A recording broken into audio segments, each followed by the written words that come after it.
So hello everybody and welcome back. Today we're going to take a look at this M977 HEMTT. This is from Italeri in 135 scale. I already have a built one we're going to look at real quick too.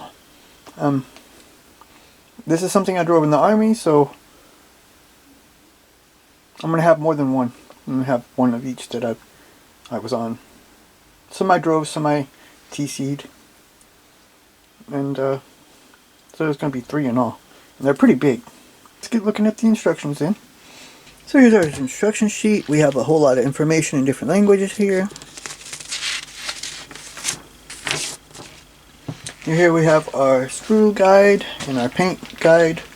We have 4 sprues of plastic and then a sprue full of wheels, because this thing has lots of wheels. So I tell you, when I built the other one, this was the hardest part, because the frames were warped. And this wasn't really the hardest part. It was a little bit difficult getting it straight. The hardest part was getting the bed on. So here you see we build the frame, all this framework for it. And here we put the springs in and these other parts of the frame here.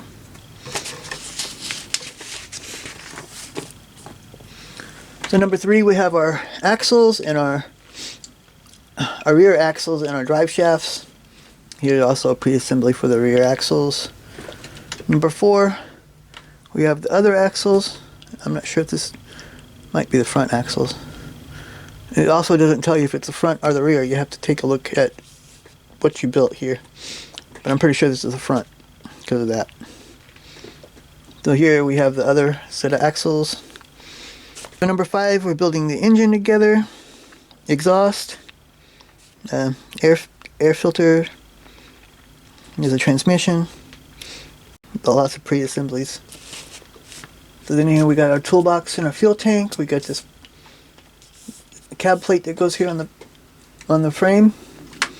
We put our engine in, always pre-assemblies here. Then down here we have our spare tire and fire extinguishers and this plate that goes here in the front and the back. That's the tire cage. And here we go, we got our air tanks, we have shocks and the wheels and everything here.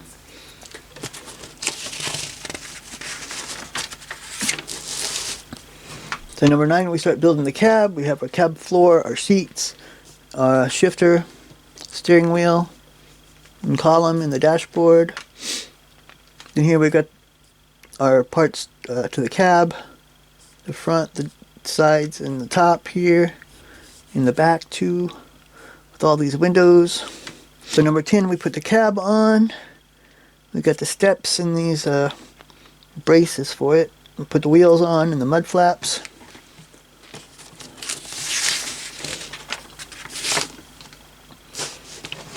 Number 11, then we got a box to build. We have wheels to build for the rear, and we build our bed together here.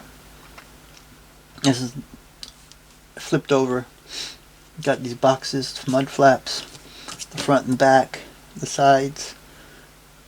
And we put our wheels and the bed on. Here we put the doors and the side view mirrors on, our tow shackles, and our winch for the tire. So number 13, we're working on the crane. It's a 2,500 ton crane. Or pound crane? I don't remember. It's been a long time. And I don't forget what this thing's called, but it's, on the back when you use a crane, you're supposed to put them down so you don't tip the truck over. I don't remember what it's called though.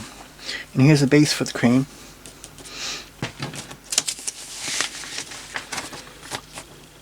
And then it's done.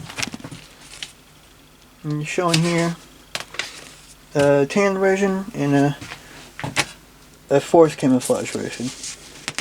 This is Saudi Arabia 91 and Germany 93.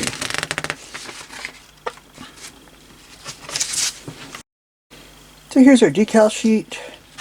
I won't be using these decals. I'll be using some extra ones that I bought except for I'll use the reflectors for the mud flaps, and I'll use the top stuff for the crane and for the bed and stuff, all the information panels and stuff. But Italeri, you know, it's pretty good decals. The colors are nice, but these colors are wrong. It's supposed to be beige and not yellow. At least we always had ours beige. And it didn't matter if it was on the green or on the beige tanks, the sand colored.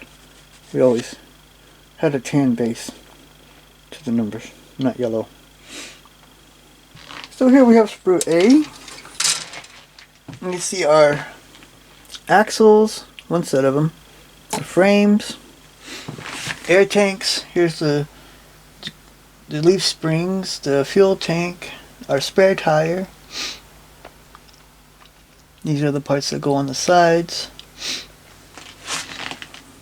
They have some nice detail on the kit. I think the tire, you can get some aftermarket tires, but these tires are pretty good, I think. The frames look good. They got lots of little bolt heads and stuff on them.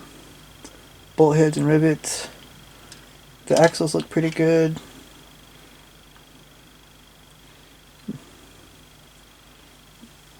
The drive shafts look good too.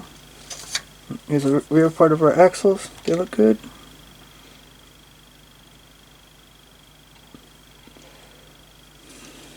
Here's tree B.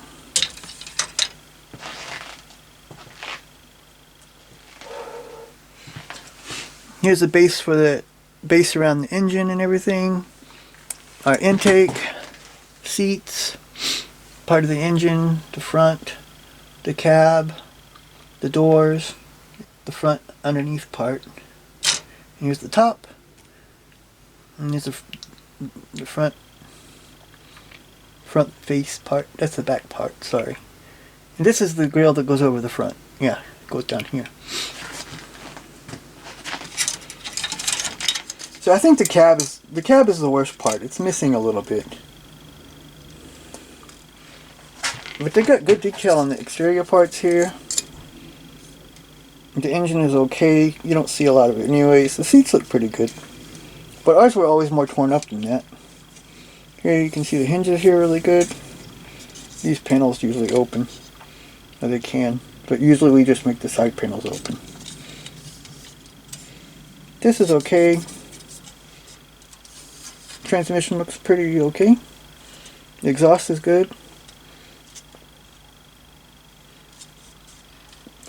See all the little rivets on top of here. Around the doors.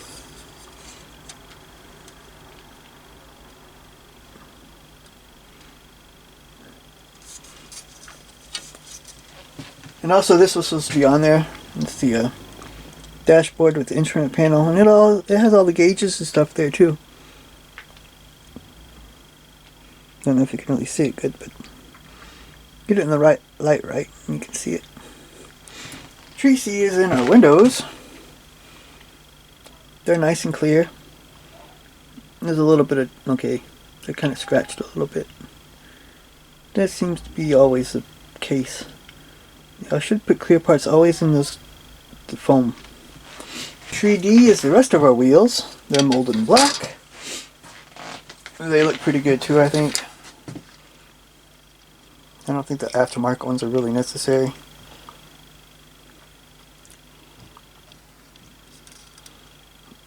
They don't have a lot of sag unless it's loaded. Here's the last sprue. This is sprue E. This has our bed, our crane, and the jacks things.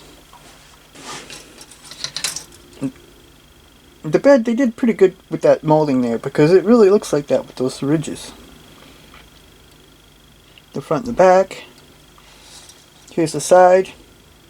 You can see all the little tie-down latches too.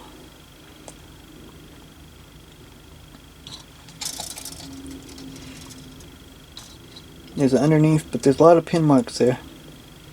It's all got to be sanded down. The bottom of the bed, also a lot of pin marks.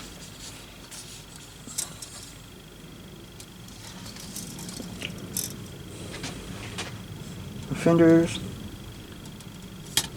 they did good here too.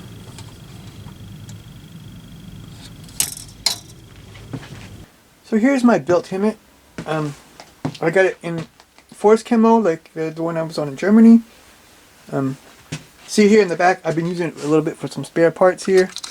Got the fuel tank for it, because originally the kit didn't have a fuel tank, so I found a cheap already built kit online and took the fuel tank off there, so I have one. It goes in the big hole there. I'll get to it eventually, but I gotta paint it first. I'm not really 100% happy with the brown color that I used, but the rest looks good, I think. The wheels are good. They don't have to be so weighted if it's not loaded. If it's loaded, then they need to be weighted though. If you put something like, I was hoping I could find some ammo crates, like for M1 ammo crates to put in the back, but I couldn't find none of them. So I just left it like this. Got my unit there. Well, you can't really see it, but you can see it here on the crane. Unit and bumper number. Got the reflectors and stuff there. Turns out pretty good. It's a nice kit. It's pretty good. It has some pretty good detail on it. And it turns out like that. But I don't really do a lot of weathering because we keep them clean. I mean, when we're out in the field training, they're going to get dirty. But as soon as we're back, they get cleaned. And they stay pretty clean. So that's how I have it. Now, this is a pretty good kit from Italeri. Like I said, I built it. You've seen it. It turns out pretty good. It has a couple small problems. The pin marks. There's lots of them. The interior could be a little bit better. And the warping of the frame, that was kind of dumb. But it's not really anything that the company could do, I don't think, to make that better. Unless you made the pieces shorter and have them glued together or something, maybe. But it turns out pretty good. I do recommend it if you're interested in this kind of stuff. So thanks for watching. Please like and subscribe. And join me next time. We're going to take a look at this SDKFC 234/2 Puma. This is an 8-wheeled recon vehicle from Germany. From Dragon 135 scale. It's a really cool one, I think. So until then, bye.